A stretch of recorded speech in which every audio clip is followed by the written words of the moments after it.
Mes frères et sœurs, Jésus-Christ guérit et libère. Ce n'est pas une parole de publicité mensongère pour lui attirer des fidèles. En vérité, Jésus-Christ guérit et libère. Bonjour chers frères et sœurs, chers amis abonnés, à vous tous bonjour. Bon dimanche dans le Seigneur et bienvenue à Parole de Dieu au quotidien.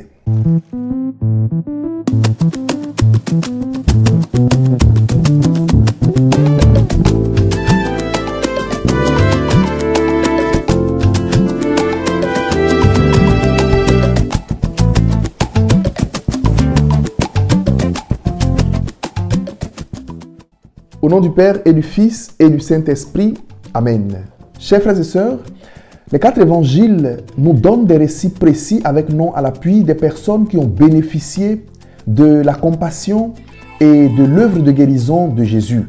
La femme qui avait des pertes de sang pendant 12 ans fut guérie rien qu'en touchant la frange du manteau de Jésus. La fille de la syrophénicienne fut guérie.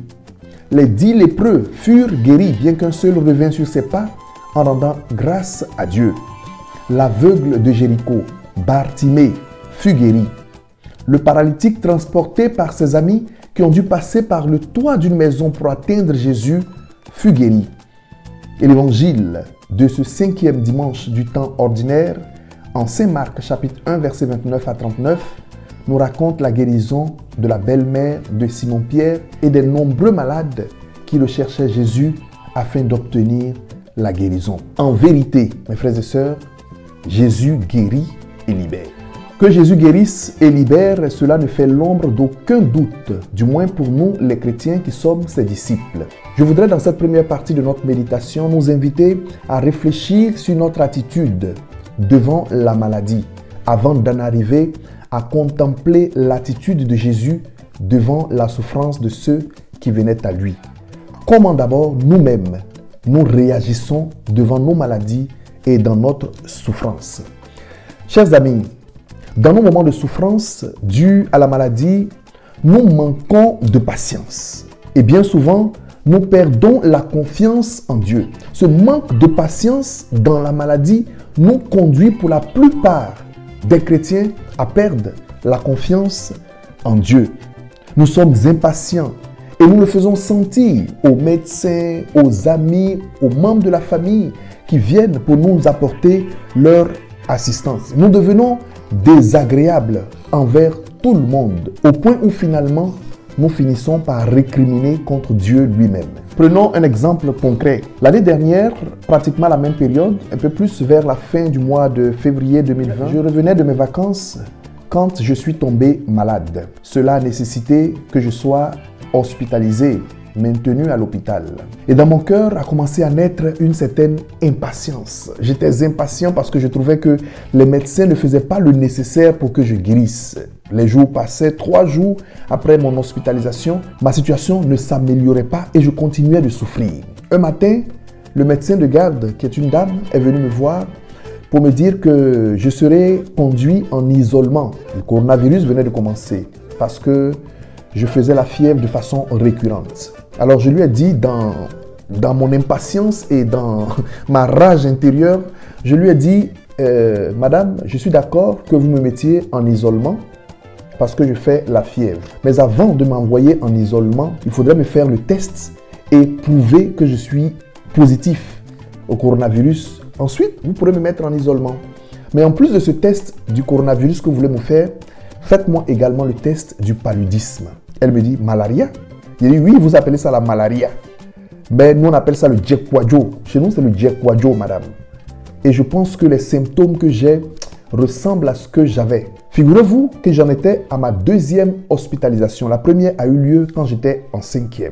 Effectivement, j'étais négatif au coronavirus. Et puis, c'était la maladie du paludisme qui me faisait souffrir. Malgré cela, je continuais de souffrir 3 jours encore et puis je voyais du tâtonnement. Et j'avais décidé intérieurement, le lendemain matin, de dire aux médecins que je souhaitais rentrer en famille et que j'ai de la famille à Madrid. Je pensais à mes amis qui y sont, que probablement l'un d'entre eux a le médicament du palu et j'allais me traiter là-bas. Et ce même soir où j'avais décidé dans mon cœur, j'ai reçu la visite d'un confrère, un prêtre beaucoup plus âgé que moi, un Espagnol, qui est venu me rendre visite Et j'ai profité de sa présence pour exprimer mon mécontentement, mon impatience. Il a passé tout le temps à me regarder avec un petit sourire. Quand j'ai terminé, il m'a posé une question. Vicente, comment tu vas? Et je lui ai dit, je vais bien, mais je me sens toujours un peu fatigué. Il dit, non, tu ne te sens pas bien. Sinon, tu ne serais pas en train de me parler en étant couché. Première chose, accepte que tu sois malade. Accepte que tu sois fatigué. Et accepte que l'on te traite. Aie de la patience en acceptant ta condition de malade. Première chose. Deuxième chose, c'est nous les prêtres qui visitons les malades dans les hôpitaux pour leur dire soyez forts, prenez courage, ayez de la patience, le Seigneur est avec vous. Nous leur donnons l'onction des malades pour les soutenir. C'est nous qui le faisons. Et dans cet hôpital, il n'est pas sûr, il me dit, il n'est pas sûr que je sois le malade le plus grave ou que j'ai la maladie la plus grave. Il n'est pas sûr. En plus de cela, ceux qui me traitent savent que je suis un prêtre. Alors, je devrais éviter de leur donner cette impression d'impatience. Et ce serait un mauvais témoignage pour moi en tant que prêtre. Waouh! Quelle leçon ce prêtre venait de me donner pendant que j'étais en train de souffrir. Chers amis, chers frères et sœurs, c'est vrai que la maladie est cette situation de fragilité et d'épuisement qui nous vide de nos forces physiques, mentales et même spirituelles. Parce que dans la maladie, malheureusement, beaucoup de chrétiens se détournent de Dieu pour rechercher leur guérison ailleurs, par tous les moyens. Notre impatience dans la maladie est un manque de foi. Je ne le dis pas pour toi, je le dis aussi et surtout pour moi. C'est pourquoi dans la maladie, la première chose à demander au Seigneur avant la guérison, c'est la patience de supporter notre souffrance. La grâce de la patience dans la souffrance. Dans la maladie, nous ne devons pas perdre la foi. Nous ne devons pas tomber dans l'impatience qui nous fait perdre la foi et nous détourner de Dieu. Nous détourner de lui en adorant des fétiches ou en ayant recours à des pratiques ésotériques rien que pour avoir la santé. Notre patience dans la maladie envers les médecins, envers les parents, les amis qui s'occupent de nous doit nous conduire à raffermir notre foi dans la souffrance. Mes frères et sœurs, demandons la grâce de la patience dans notre souffrance, dans nos maladies. C'est un pas important avant de demander la grâce de la guérison. Ensuite, quelle est l'attitude de Jésus en face de la souffrance des malades qui venaient à lui? Premièrement, en face de tous les malades qui accouraient à lui, Jésus ne fait pas de grands discours. Jésus guérit. En face des malades, Jésus parle très peu. Il exerce son pouvoir de guérison qui est bien plus fort que le pouvoir de la maladie. Deuxièmement, pourquoi Jésus parlait très peu devant les malades qui venaient à lui? C'est parce que le cœur de Jésus est débordant de compassion. Sa compassion était pour tous les malades et sa compassion ne faisait pas de différence entre les malades, n'établissait pas d'échelle de valeur. Celui-ci souffre plus que celui-là. Dans la compassion de Jésus, toute souffrance est une souffrance à vaincre dans la patience et dans la volonté de Dieu. Troisièmement, au temps de Jésus, la souffrance, la maladie était une conséquence du péché. C'est pourquoi Jésus, en guérissant les malades, voulait également guérir la blessure du péché qui avait été causée à leur âme. Jésus guérissait les malades pour les rapprocher de Dieu. Jésus guérissait les malades pour que ceux-ci soient au service de Dieu en servant leurs frères et sœurs. Comme le fait la belle-mère de Simon, une fois guérie, elle se met à servir Jésus et ses apôtres. La santé physique va de pair avec la santé spirituelle. Quatrièmement, pour Jésus, toute guérison doit se faire en accord avec la volonté de Dieu, c'est-à-dire dans l'humilité et la confiance au Père, dans l'accueil de la volonté de Dieu avec patience et dans l'espérance. Toute guérison doit se faire dans un contexte de foi, parce qu'il ne s'agit pas de faire de la magie ou une démonstration de force ou de puissance. Et enfin, cinquièmement, Jésus ne fait pas que guérir les malades, mais il porte la souffrance de tous les malades sur lui.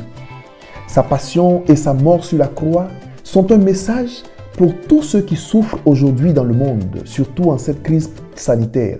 Mais nous pensons également à d'autres maladies, aux personnes qui souffrent de cancer, aux personnes qui sont en phase terminale dans leur maladie. La mort de Jésus sur la croix est un message. Jésus nous dit, c'est pour toi que je meurs sur la croix. C'est pour toi que mon sang est versé sur la croix. Et chacune de nos souffrances dans la maladie portée avec foi est une participation à l'œuvre de salut du Christ pour notre propre salut et pour le salut du monde. Et pour terminer, mes frères et sœurs, disons un Notre Père pour tous nos familiers, nos amis, nos connaissances qui souffrent, pour tous ceux qui se recommandent à nos prières, dans nos familles, dans nos maisons, dans les hôpitaux, dans les cliniques. Disons la prière que Jésus-Christ lui-même nous a enseignée. Notre Père qui es aux cieux, que ton nom soit sanctifié, que ton règne vienne, que ta volonté soit faite sur la terre comme au ciel. Donne-nous aujourd'hui notre pain de ce jour. Pardonne-nous nos offenses, comme nous pardonnons aussi à ceux qui nous ont offensés, et ne nous laisse pas entrer en tentation, mais délivre-nous du mal. Amen. Car c'est à toi qu'appartiennent le règne, la puissance et la gloire pour les siècles des siècles. Amen. Le Seigneur soit avec vous, que Dieu Tout-Puissant vous bénisse et vous accorde la grâce de la guérison et de la santé, au nom du Père et du Fils et du Saint-Esprit. Amen. À dimanche prochain dans Parole de Dieu au quotidien, par la grâce de Dieu. D'ici là, chers amis, chers frères et sœurs, portez-vous bien et prenez soin de vous. Au revoir.